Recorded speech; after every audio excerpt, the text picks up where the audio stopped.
Lucy कबूतरी का पति उसे जरूरत की हर चीज ला कर देता, उसे अच्छे फल ला कर देता, उसे मिठाइयाँ ला कर देता। उसके पास घर था, सब कुछ था, मगर लूसी कबूतरी फिर भी खुश ना थी, क्योंकि उसकी पड़ोसन गोरी कौवी हर समय उसे शहर की बातें सुना सुना कर दुखी किए रखती थी। लूसी, मैं कल फिर शहर जा रही हूँ। वहाँ बड़ी बड़ी सड़कें हैं, ऊंची ऊंची बिल्डिंग्स और बड़ी बड़ी गाड़ियाँ। बहुत रौनक होती है शहर की जिंदगी में। क्या शहर में रात को भी दुकानें खुली रहती हैं? तुम भी पागल हो। शहर में तो दिन और रात का फर्क ही नहीं है। जब मन चाहे बाहर जाओ और पिज्जा बर्गर खाओ, जब चाहो किसी पार्क में जाकर बैठ जाओ, कोई रोकने वाला नहीं है। मैंने भी अपने पति से कई बार कहा है कि मुझे भी शहर ले जाओ, मगर मेरा पति तो मेरी एक नहीं सुनता। जैसे मैंने अपने पति को मनाया, ऐसे ही तुम भी मनाओ। वो कैसे गोरी? तुमने कैसे मनाया अपने पति को शहर जाने के लिए? जब घर आए तो उसे रोटी पानी का ना पूछना, और फिर 2-4 दिन के लिए अपने मैके चली जाओ। फिर देखना तुम्हारा पति तुम्हारी हर बात मानेगा। कबूतर भैया, क्या बात है? कुछ दिनों से आप कुछ परेशान दिखाई दे रहे हैं। क्या करूं चिड़िया बहन, मेरी पत्नी हर समय शहर जाने की जिद करती रहती है। मैं कैसे उसे शहर ले जाऊं? मेरा व्यापार यहाँ है, घर यहाँ है, दोस्त मित्र सब यहाँ है।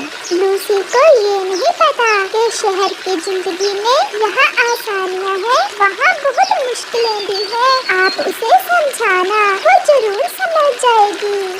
फिर जब कबूतर शाम को घर आता है तो उसकी पत्नी अपना मुंह बनाए बैठी थी। लूसी, मुझे खाना दो। जाकर रसोई में खुद ही खा लो। कल से वो गोरी कौवी आई हुई है, उसने जरूर फिर से तुम्हें शहर के सुहाने ख्वाब दिखाए होंगे। जो भी है, अब मैंने फैसला कर लिया है। अगर तुम मुझे शहर ना लेकर गए तो कल मैं अपने मैके चली जाऊंगी। ये सुनकर कबूतर डर जाता है। नहीं नहीं लूसी, आप ऐसा ना करना। अगर तुम्हारी यही इच्छा है तो मैं तुम्हें कल शहर ले जाऊंगा। ये सुनकर लूसी बहुत खुश हो जाती है और अपने पति को खाना ला कर देती है। मैं सोच रही हूँ कल को हमारे बच्चे होंगे। यहाँ तो कोई ढंग का स्कूल भी नहीं है। कम से कम शहर में हम अपने बच्चों को अच्छी तालीम तो दिलवाएंगे। फिर दूसरे दिन कबूतर और उसकी पत्नी कुछ जरूरी सामान लेते हैं और शहर की तरफ चले जाते हैं। वो शहर में जाकर एक घर किराए पर ले लेते हैं। अब मैं कभी गांव लौट कर नहीं जाऊंगी। मैं काम ढूंढने जा रहा हूँ। अगर कोई काम ना मिला तो खर्च कहाँ से करेंगे? फिर कबूतर काम ढूंढने चला जाता है। मैं गोरी कौवी से मिलकर आती हूँ, वो मुझे देखकर बहुत खुश होगी। लूसी कबूतरी गोरी कौवी से मिलने चली जाती है। लूसी गोरी के घर की डोरबेल बजाती है। गोरी का बेटा जग्गू दरवाजा खोलता है। जी आंटी, कौन है आप और किससे मिलना है? मैं लूसी कबूतरी हूँ। बेटा, मम्मा को बताएं कि गांव से लूसी आंटी आई है। मम्मा, गांव से कोई लूसी आंटी आई है। तो लूसी भी आ गई शहर, उसे घर में ले आओ। फिर जग्गू कौवा लूसी को घर के अंदर ले आता है। लूसी, वहाँ कुर्सी पर बैठ जाओ, हम खाना खा लें, फिर मिलते हैं। लूसी, मैं अभी आई आपके पास। खाना थोड़ा है, अगर ज्यादा होता तो तुम्हें भी जरूर देते। कोई बात नहीं गोरी बहन, मैं यहाँ बैठी हूँ। फिर गोरी कौवी, कालू कौवा और उनका बेटा जग्गू खाना खाते हैं। हाँ तो फिर मना ही लिया अपने पति को भी तुमने। जैसा आपने कहा मैंने वैसा ही किया। जैसे ही मैंने मैके जाने का नाम लिया तो पति जी तुरंत मान गए। ये पति लोग ऐसे ही फंसते हैं।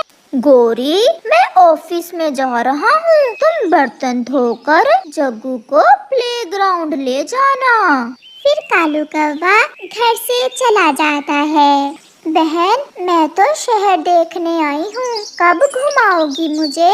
मैं जग्गू को प्लेग्राउंड लेकर जा रही हूँ। लूसी तुम मेरे ये बर्तन तो धो दो, हम शाम को मिलेंगे।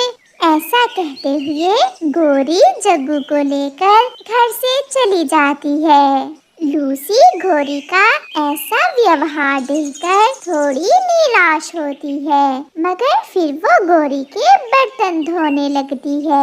ऐसे ही 3 दिन गुजर जाते हैं। लूसी और कबूतर के पास जमा राशन खत्म हो जाता है। गैस का सिलेंडर भी खाली होने को था और बिजली का बिल आ गया था।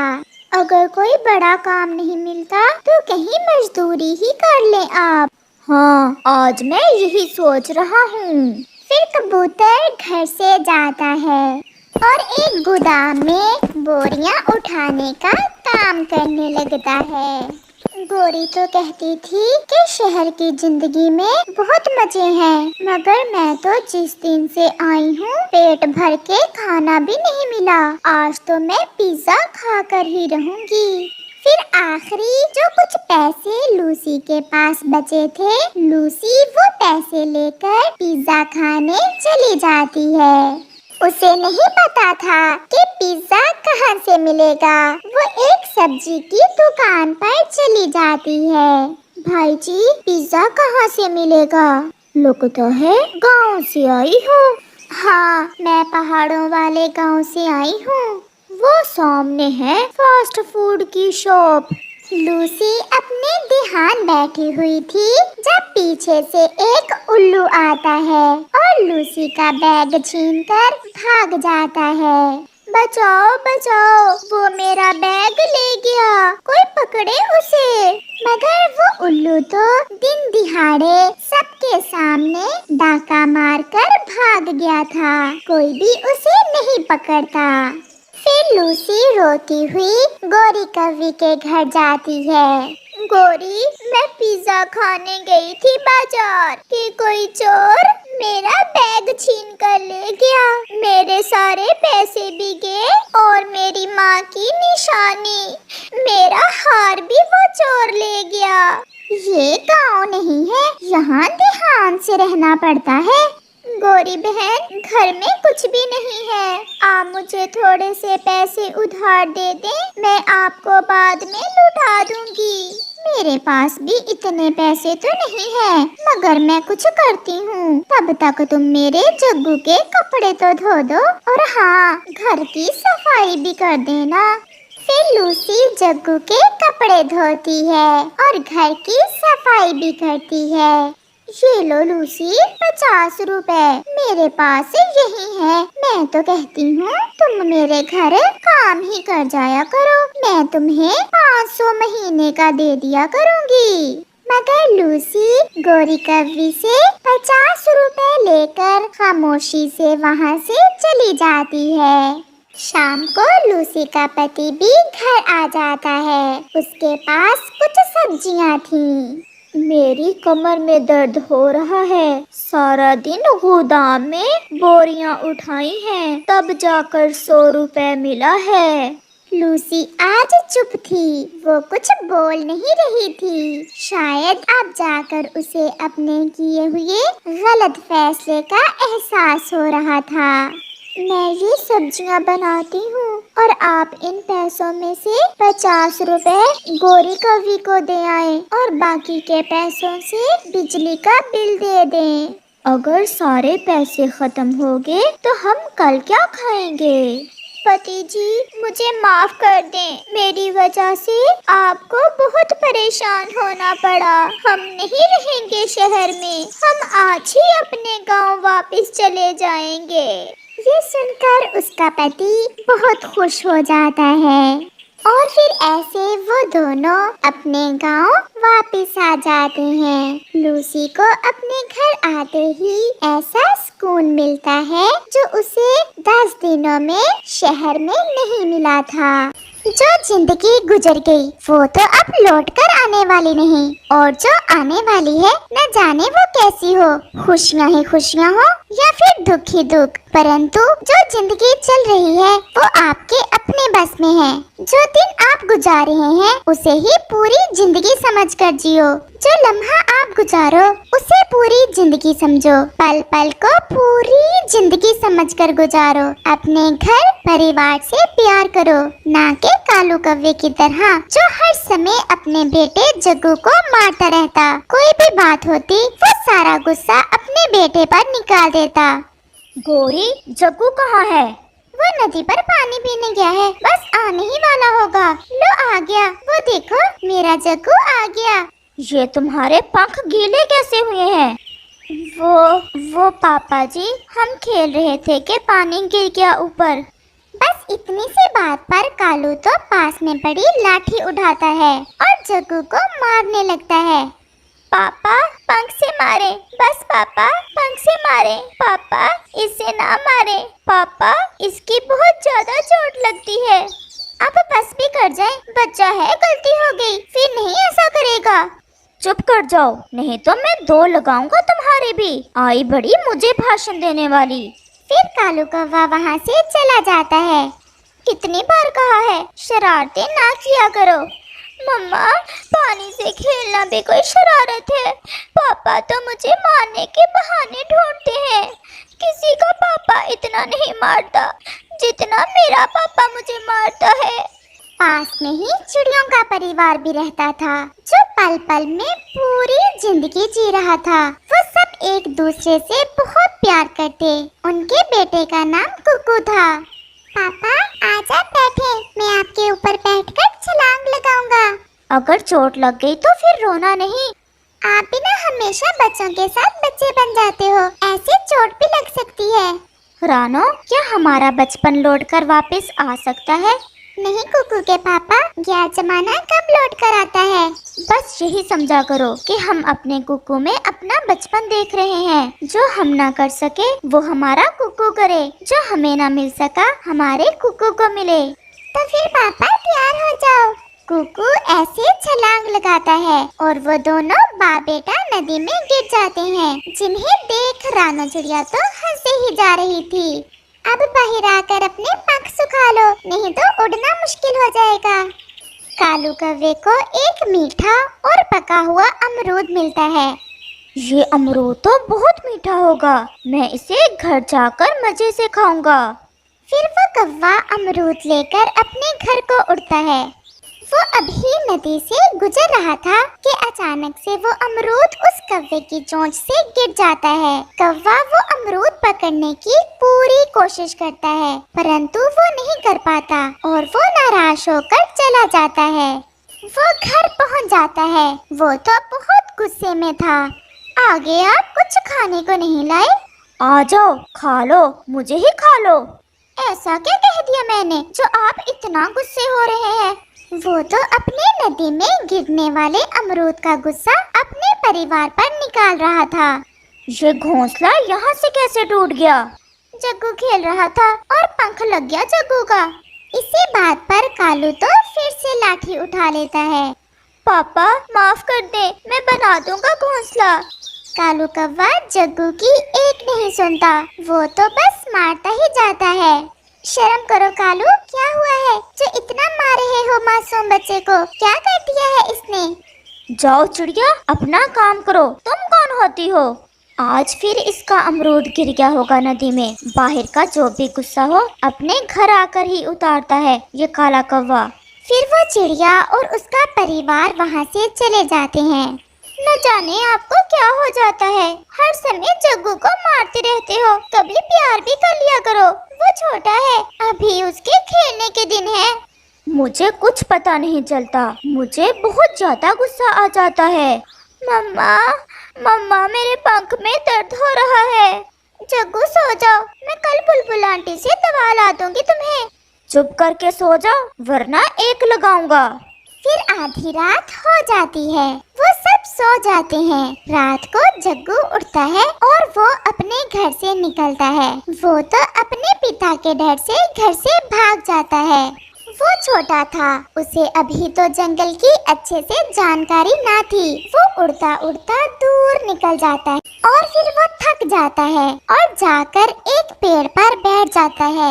रात में चांद की रोशनी थी, इसलिए ज्यादा अंधेरा तो ना था, परंतु वो बहुत डर रहा था। फिर बैठे बैठे वो रोने लग जाता है।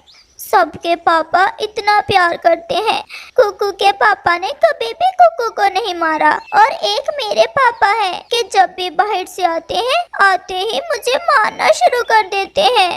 वो रोए जा रहा था और खुद से बातें किए जा रहा था। मम्मा, मम्मा उठे, मम्मा किसी के रोने की आवाज आ रही है। मम्मा इस समय कौन रो रहा है? मम्मा, मम्मा आप भी मुझे पापा से नहीं बचाती। मम्मा आप भी मेरा साथ नहीं देती।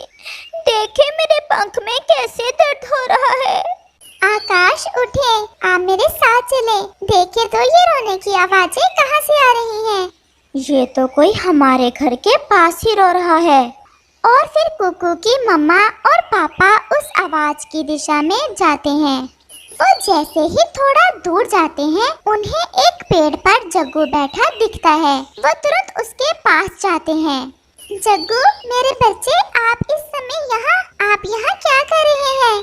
और जग्गू बेटा आप रो क्यों रहे हैं? मुझे पापा ने बहुत मारा। वो बाहर से गुस्से में आए और मुझे मारना शुरू कर दिया। मुझे पापा की मार से बहुत डर लगता है, मैं इसलिए घर से आ गया हूँ। कुकू के पापा, मुझे तो लग रहा है जग्गू घर से भाग गया है। अगर ऐसे इसे छोड़ा तो कुछ भी हो सकता है, ये कहीं दूर भी जा सकता है। हम इसे अपने घर ले जाते हैं। जग्गू बेटा आप हमारे साथ हमारे घर चलें और हमारे घर में कुकू के साथ ही रहना, और फिर सुबह पापा मेरा दूसरा पंख भी तोड़ देंगे। मैं पापा के सामने नहीं जाना चाहता, मुझे पापा बहुत मारते हैं। बेटा आप हमारे साथ चले, हम आपसे वादा करते हैं कि फिर कभी आपके पापा आपको नहीं मारेंगे। फिर ये सुनकर जग्गू छोटा कौवा चिड़िया के साथ चला जाता है। दूसरे रोज कुकू की मम्मा अपने पति से कहती है, आकाश अगर आपसे गोरी या कालू कौवा जग्गू के बारे में पूछे तो उन्हें ये ना बताना कि वो हमारे घर में है। देखते हैं कालू अब क्या करता है। कालू जी उठे, जल्दी उठे, हमारा बेटा जग्गू नहीं है। जग्गू ना जाने कहाँ चला गया है। क्या जग्गू कहाँ जा सकता है? रात को तो घोंसले में ही सोया था। मैं कहती थी ना आपसे कि मेरे बेटे को इतना ना मारा करें। अब ना जाने मेरा बेटा कहाँ चला गया है। जग्गू ये क्या कर दिया बेटा तुमने? मुझे पता होता तो मैं कभी ना मारता, मैं प्यार करता तुमसे। अब मैं अपना बेटा कहाँ से लूँ? चलो कालू हम कहीं देखते हैं, कहीं हमारा जग्गू पहाड़ों की तरफ ना चला गया हो। वहाँ तो बहुत जालम चीलें रहती हैं। नहीं गौरी, ऐसा नहीं हो सकता। अगर मेरे जग्गू को कुछ हुआ तो मैं भी मर जाऊंगा। फिर वो दोनों घर से निकलते हैं। रानो चिड़िया और उसका पति अपने घर के बाहर ही बैठे हुए थे। वो कौवे सीधे उनके पास चले जाते हैं।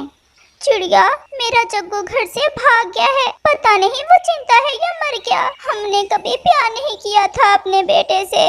देखा कालू, मैंने कहा था ना कि क्यों कारोबार का सारा गुस्सा अपने बेटे पर निकालते हो। अब जो रो रहे हो तो पहले ही थोड़ा सोचा होता। चिड़िया मैं भूला हुआ था, मैं बहुत गलत करता था जो छोटी छोटी बातों पर अपने बेटे को मारता था। अगर मेरा बेटा मुझे मिल जाए तो मैं अब कभी अपने बेटे को नहीं मारूंगा। मैं खेला करूंगा अपने बेटे से, अपने साथ नदी पर लेकर जाया करूंगा।